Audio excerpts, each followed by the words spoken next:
If you give them the permission, they'll tell you exactly what they want. Yeah. It's simple, isn't it?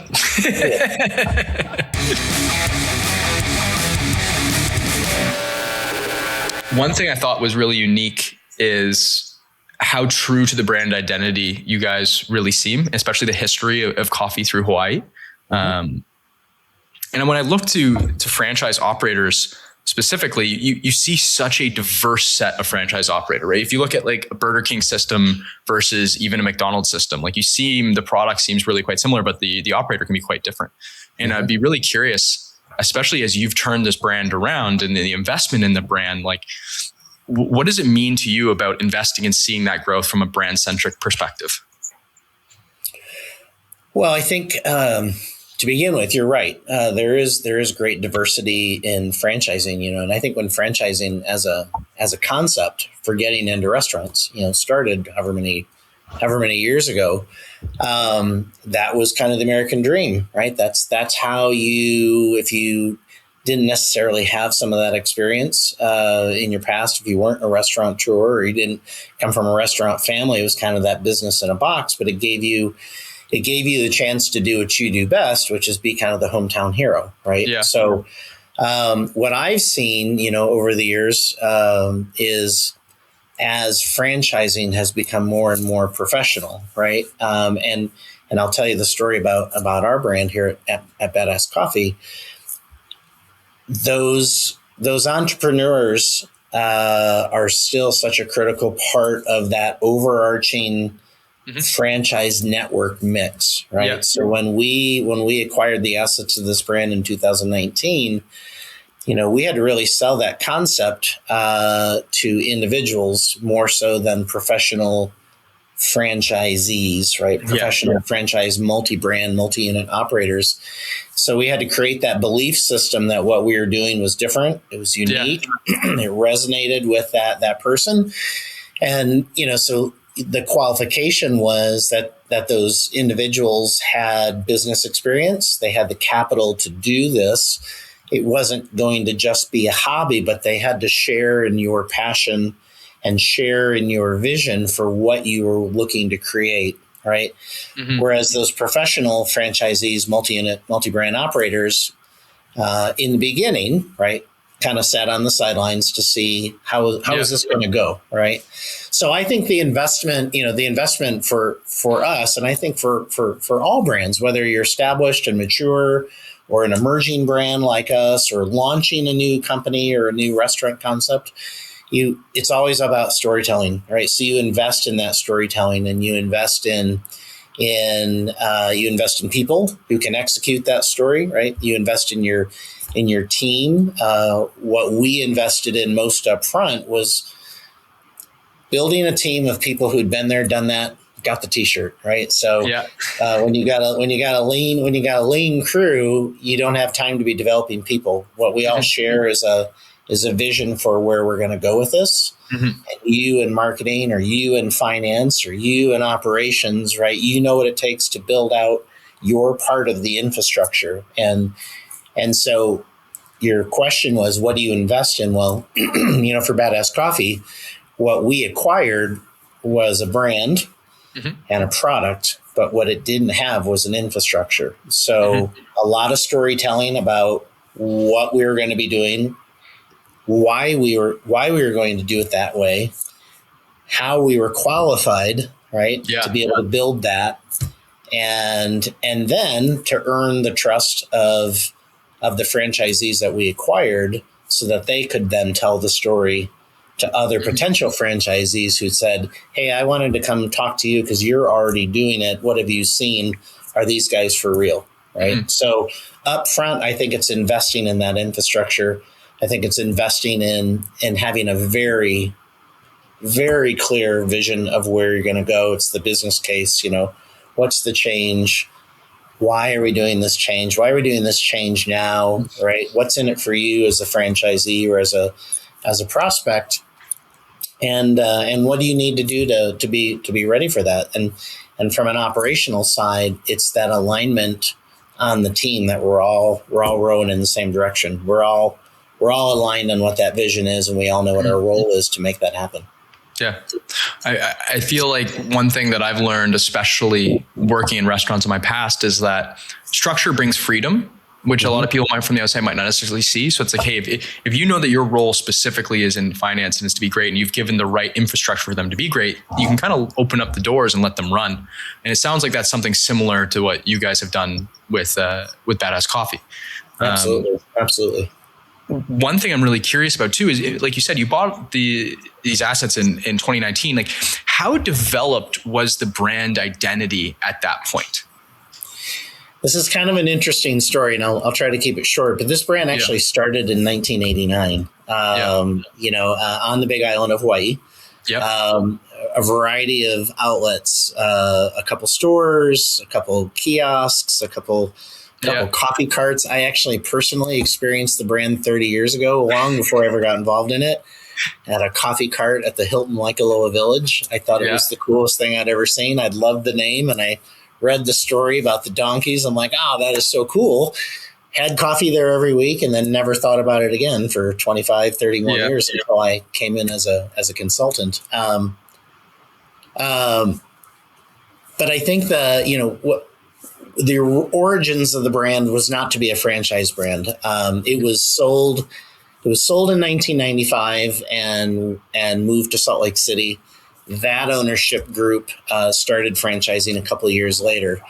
What I would say about the first two owners is they're very passionate about the brand, very excited about the brand, but didn't really have a lot of development experience in terms of creating a franchise system, right? The key to creating a franchise system is, as we said earlier, it's that business in a box, and it has to be profitable and successful for the franchisee. Yeah. So great brand, great product, but really lacked the infrastructure for the franchisee to be successful. So while there was a lot of early success, the brand suffered greatly during the recession in 2008. So when I came in 2017, almost 10 years later as a consultant, the brand really hadn't sold any franchises during that time, hadn't really opened any, had closed a lot during that time. So our investment in 2019 was again recognizing the three legs of the stool. Great brand that people knew and loved, even though they only had 18 stores at that point. And the line was, the name got me in the door, and the coffee brought me back. Amazing coffee, some of the best coffee we've ever had. But you only had 18 stores, right? So what we knew, what we had to build was an infrastructure. So the attraction that I saw, and in the story that I told to the initial investors who invested with me in acquiring these assets, was this brand will not be successful until you see that success at the franchise level. So all of our investment from 2019 when we bought it to Friday the 13th, March 13th, 2020, when we launched the new brand, horrible timing, by the way, up until now has always been focused on creating opportunities for franchisees to be successful, putting the tools, the technology, the processes, the systems, the innovation in place. You can take a horse to water, but you can't make him drink, right? But in this case, we've built systems and infrastructure. That's what we've focused on for the first 5 years, to where what we now see is, those AUVs that when we acquired the brand were, down around 400 or less, the top store around 800. We're still working on our numbers for our next FDD. Going to file here in the next 6 weeks, but those AUVs are now, over 800,000, and a third or more of the stores is well over $1 million, and we've got a couple of stores, kind of flirting with 2 million. So it's working, right? And you put those things in place, and the really, the franchisees who got into this not just because they love coffee or because they love the brand, but because they want to be successful. Those are the franchisees that have really taken to what we're providing. Yeah. it's a never ending pursuit. So we're constantly building and developing more, but that's been the focus of our investment is give the franchisees the tools and the means to be successful and be supportive every step along the way. Because if they're not, then we're not as a brand. Certainly.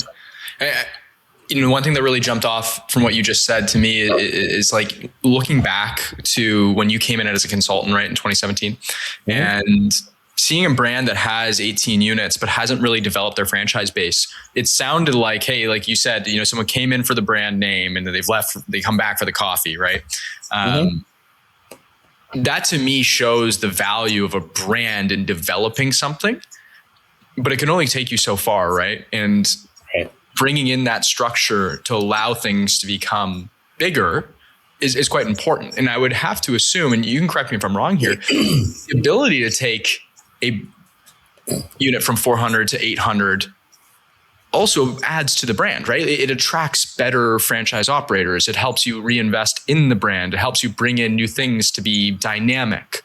And when I've always spoken to restaurant operators, whether it's personal life or in business, there's like kind of these two sides to an individual where it's like, are they very brand and food and hospitality focused, or are they very, financial structures and building out kind of the reporting side of things?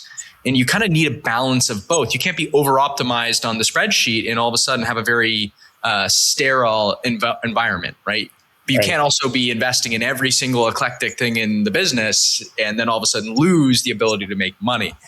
And so what I'm hearing is starting with a really strong point of identifying what makes you great and why people are coming in the door and then repeating to come into the door is important, but then build the structure around it. So you can't take that for granted, right? Like you have the structure in place to develop and you can make this a higher revenue opportunity, and that will attract better franchisees. And then as you do your new FDD and you're able to show this to new franchisees, they're more excited to come back and invest in it. Is that kind of similar to the way that you're seeing things as well? Absolutely. You hit the nail right on the head. You can't be one or the other. You've got to be both, right? Yeah. And I would say, and it's not a knock on anyone in the past, but I would say I would characterize the early years of this brand being, if you build it, they will come, right? Yeah. They're going to come, right? Right. Great name and great product. As soon as they come in, they're going to see it, right? And maybe that worked at one point or another. That's really more of a kind of a local coffee shop kind of approach, right? But you got to know your numbers, and you got to know your numbers. You got to know your break even analysis. You got to know what this is a pennies, nickels, and dimes kind of business, right? They make a big difference, right? Knowing what your waste is behind the counter. You fill up that pitcher of milk to steam the milk, and you end up throwing away kind of a half a cup of milk every time, right? Those are the kinds of things that really add up. So you got to know your numbers. And I think what we saw with this brand was, again, great enthusiasm, great passion for the brand, but they didn't really have the tools, right? And so asking for financials to help them with their financials was kind of a funny ask early on because they didn't really know, right? They didn't really have the tools to be able to do that. So in our case, and I would say with any restaurant, you do have to look at both sides. You have to have that brand. The way that businesses grow, and especially franchise businesses grow, is a top-down brand strategy, right? Everything lives within that brand. And I'm a big brand advocate for brand DNAs and really knowing what your promise is to your consumer, really understanding what your points of difference are, both functional as well as emotional. And that comes through in everything that you do. That's awesome. That drives top line. That drives top line and repeat business and loyalty, right? Using your loyalty programs, all these tools that we now have at our disposal. But if you're just driving brand and the store is not operating efficiently, then today they're out of this, or tomorrow they're out of that, or whatever. You can just tell, right? So the businesses and the restaurants that really hum along, right, is because that experience. You mentioned the word hospitality earlier. Yeah, hospitality experience is a reflection of both the brand as well as really knowing what makes that business go, right? So it's critical. It's absolutely critical. It really is, right? Like I speak with a lot of emerging businesses. Some get it, some don't. You can kind of see the success ahead of time based on the way that they think about their day-to-day operations that they feel like it's just built in a box and they can walk away from. Right. Talking about brand DNA though, what does the DNA of a Badass Coffee franchisee look like? The DNA of the franchisee or the DNA of the brand? The franchisee, like when you're going and you're, this has been my perspective, and please correct me if you don't feel the same way. Franchise systems are really unique because yes, you have an element of a restaurateur there, but they're ultimately a lot of the time business people. Mm-hmm. And we're seeing such a great kind of like renaissance of the franchise system right now, where it's no longer, if you want to be a franchisee, it's just kind of like McDonald's, Burger King, Subway, whatever else it might be. There's a lot of really great options like yourself. Like I could be a franchisee of Badass Coffee. What I've seen at least is that a lot of these emerging systems have invested heavily in attracting the franchisee that would say yes to them, right? So almost self-selecting who would come in your door. And I'm curious about, what does that prospective franchisee look like to you? Like, who are you effectively saying yes to? Who are you saying no to? Who are you trying to optimize to attract? Right. Well, like I said earlier, I think that there's an evolution, right? When you're a new brand or a 35-year-old startup like we are. I think early on, again, it's about passion and belief, and you're looking for enthusiasm, but you're looking for enthusiasm that's well funded and has a strong business acumen. We're at that stage right now, James, to where our success has been built on really smart franchisees who recognize the opportunity and the points of differentiation with this brand. I mean, let's face it, the coffee space is it's a pretty crowded field, right? So, in all my years of as an agency guy and as a brand growth guy, you're always looking for kind of that one unique and ownable truth that sets you apart from everybody else. And that's part of what attracted me here with Badass Coffee is, I mean, there's 6 or 7 unique and differentiating points from the rest of the category. So early on, those are the things that you rely on to attract a smart, aggressive, strong business experience, but not necessarily a restaurateur.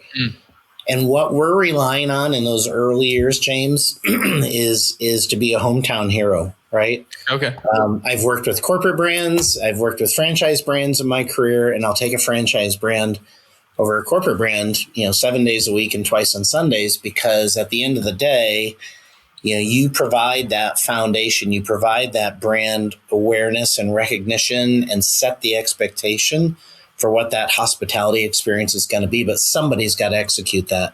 And that somebody has to be somebody who A, has skin in the game, and B, is that hometown hero, right? Like, I want to go into James's restaurant because I like James and I want to see James be successful. Mm-hmm. So whether I know you because we went to college together, or I know you because we go to church together, or, whatever the reason, I want to support you. And that grows. Now, as a brand evolves, you start attracting a much more professional operator, right? Mm-hmm.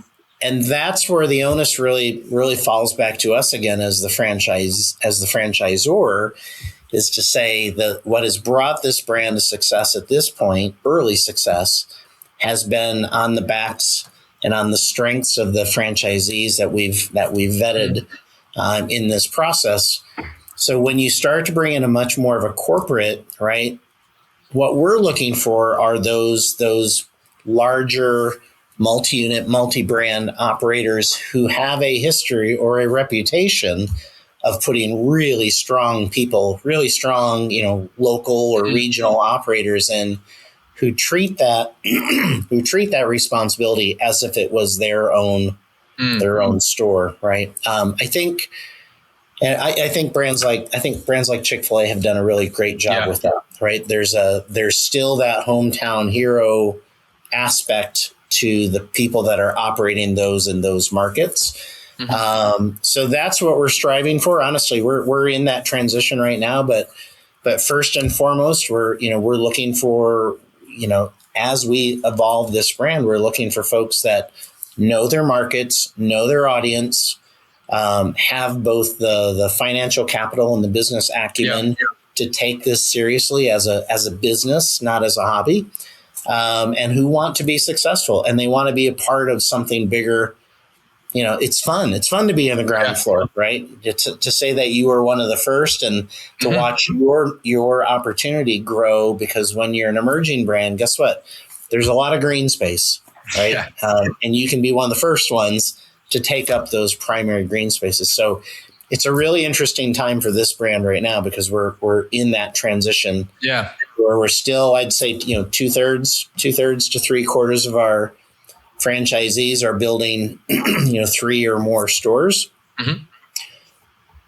But in the past, this is the only brand that they're doing, and that new group, that 1/4 to 1/3 of our franchise mix right now are coming from experience with other brands, other sandwich brands, or other pizza brands, or other daycare brands, things like that. And so this is a different concept for them, but they understand the dynamics of operating multiple units within a franchise system. Got it. Yeah, it's interesting when I think about franchise, because you can have an operator who operates, they could operate a burger brand, they could operate a cleaning brand. Like there's the franchise operator goes so far beyond just food hospitality, right? You could have a quite unique individual who is a hometown hero, let's say, but it's commercial cleaning. Like, could that be a potential individual that you'd want to see open up a store as well? Because they have that community involvement, right? They're involved in their church. They're involved in their maybe local restaurant or local state association, whatever it might be, at the coach of the high school football team, whatever it might be. But it's business acumen, maybe just not restaurant experience or hospitality experience. Absolutely, and there we've seen some great crossover, right, in non-restaurant. And now at the same time, though, I will say, there are parallels to operating different concepts within the restaurant industry. I think, for instance, we may have a franchisee who is a multi-unit operator of, say, a smoothie concept. Yeah. Right. A lot of parallels, kind of, familiarity in some of that. And they're in a territory where they can't expand their territory for that concept. So how do you create those opportunities for your staff and for your team? How do you create those career opportunities to, if I'm limited and I can't build any more stores of my other restaurant concept, and I can start putting in what's complementary coffee concepts, another complementary concept in that same area. Well, guess what? I've got great utilization of my staff. I've got familiarity. They know what the expectations are. So you see the learning curve in those and the ability for those folks to develop their stores quicker because they already know the market. They've already got all the resources. And so those are great targets for us, right? To go into successful brands where the territories are defined and there's not a lot of room for growth. That's a great target for us. Well, the green space opportunity, right, with an emerging brand is spectacular, right? Like, you're not going to necessarily find the same level of competition as if you are a Jack in the Box franchisee or whatever it might be. Right. Now, I'm curious about the community involvement and really being that hometown hero. How much of that do you think is initially baked in versus how much of that do you think you could develop? Could you take a franchisee who is like, hey, I really love the idea of getting more involved in my community. I can see how this could be a success in doing this with Badass Coffee. How much of that do you see developing with your new prospective franchisees, especially the ones who are established as multi-unit operators, multi-concept, stuff like that? James, it kind of goes back to your criteria, right? I mean, what are you looking for in the folks you want to bring onto the brand? I think I think it can be hard. I don't want to say it's a learned trait or it's a natural trait, but I think one of the criteria that we look for is evidence of give back in their lives, right? Or as a corporation. Now, having said that, I think we make it easy to learn a little bit, right? We have an entire platform within this brand called Badass for Good, right? And so that's working with our franchisees to be part of national give back programs that we have. A Cup of Joe, actually, this is something that the predecessor owners of the brand, created, 25 years ago, sending coffee overseas to U.S. servicemen and women. And we've expanded that now into Veterans Association hospitals and things like that here nationally. So, there's programs like that. There's the Give a Hoof, which is, believe it or not, donkey rescues are a really big thing. Yeah. And so, we support those sorts of things. And so having platforms, I think, gives franchisees an easy way to get into it, right? And even when we're getting a new franchisee up and going, those are some of those interview questions. What's important to you? What are you passionate about? What kind of things, causes, or give back to you is important in your community, even if it's not necessarily something that you, James, are personally involved with. What's happening in your community? And their ability to answer that is a great first insight into what kind of franchisee they will be. So we work with them. I think and the bigger our franchise system gets, I think you see more and more examples of that. Mm-hmm. And now that we're large enough to where we're holding an annual convention every year, and all the franchisees are getting to mingle and share stories and solve problems with one another, that's a big part of the share out is, highlighting and celebrating, this franchisee in Clearwater Beach and this really cool program that they did together locally. Ideas spur ideas, and but again, I think we look for it really early to see if that's part of their makeup already. Yeah. I mean, and I would have to assume that it's to a degree self-selecting. I think as people, we have a tendency to surround ourselves with other individuals who may be different to us, but see something that is similar, right? And absolutely. I find that, in my experience, like I used to volunteer as a hockey coach and coach youth women's hockey because my sister was a hockey player growing up. One of the most Canadian statements of all time. And now if I meet other guys or other women who have helped coach, it's like we could have drastically different lives, but we have this one piece of thing that we're bonded over, which was really quite important to us. And I would have to assume that as you become a brand, and this brand that's known for that community involvement, known for the developing around your hometown heroes, I'm a franchisee. That is someone who I consider myself, hey, I want to be involved in that, because now I'm going to be around people, while different to myself, have a common goal of something that I hold very near and dear to my heart. I would have to assume that the people that you start to see come in kind of self-selected, right? The number of franchisees who come to you are like proud about that. They want to share that. And back to your point about that brand identity, it will just funnel down to the product that the customer gets, right? Yeah. Yes, it might be a franchise system, but as you walk in the door, it feels like a neighborhood coffee shop, right? Which I'm assuming is a very important piece of the, brand identity and customer experience. It is. And again, I think the franchise systems, franchise restaurant brands that do that really well, where that it doesn't feel like it's a national brand, it still feels like your local coffee shop. Those are the ones that win, right? And I think all restaurants are moving into a really interesting time, right? Buyer preferences have never been more diverse than they are now, and as specific as they are now. So having a place that you feel like you belong is everything, right? Mm-hmm. And if you feel like it's a big corporate shell and it's a faceless brand, I get the same product every time. Yeah, it's great because it's consistent and it's reliable. But do I feel like I'm valued? Do I feel like they care that I'm here today, and they're not just saying something because that's what we say when we take your order, So I believe in that wholeheartedly. And I think the brands that win, and even within our system, the franchisees who really kill it are the ones that it's infectious, right? It starts with the franchise owner. And if they don't believe it, then that's not going to be modeled to their management team. And if the management team doesn't really live it, then that's not going to be modeled to the rest of their team. And the rest of their team, if they're not sure what that's supposed to look like, your customer will never feel it. Never. It's, to a degree, it's, the structure that allows freedom, right? Like, we're going to be proud of our brand. We're going to be proud to go to work. And then you have the freedom to show that to other people, and people enjoy it.